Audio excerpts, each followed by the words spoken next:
साहिबगंज युवा कांग्रेस के जिला अध्यक्ष इखलाक नदीम के नेतृत्व में कांग्रेस पार्टी के नेता राहुल गांधी को साजिश के तहत फंसाकर उनकी सदस्यता समाप्त करवाने के विरोध में साहिबगंज स्टेशन चौक पर प्रधानमंत्री नरेंद्र मोदी का पुतला दहन किया गया।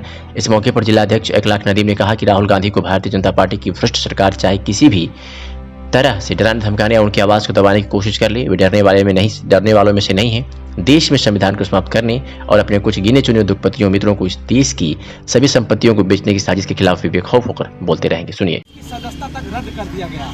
हजारों लोग अपने इंसाफ के लिए कानून के दरवाजा भटक रहे हैं और मात्र एक राहुल गांधी जो पूरे देश में लूट मचाया है इस देश के प्रधानमंत्री ने, उसके विरोध में खड़ा हुआ और चोर को चोर कहने से इतनी बड़ी जुल्म भी नहीं था जो आपने कहा है।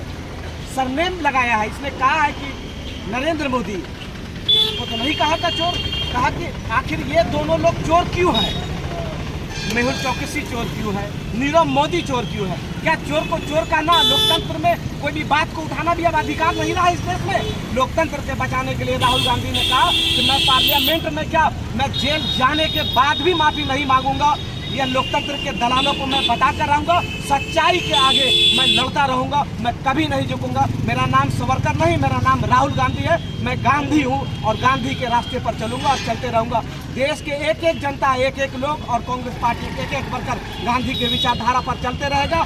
कभी नहीं झुका है, न झुकेगा, न माफी मांगेगा। हम सावरकर को मानने वाले नहीं, हम गांधी को मानने वाले हैं। जय हिंद, जय गांधी। राहुल गांधी जिंदाबाद, जिंदाबाद, जिंदाबाद। राहुल गांधी जिंदाबाद, जिंदाबाद, जिंदाबाद।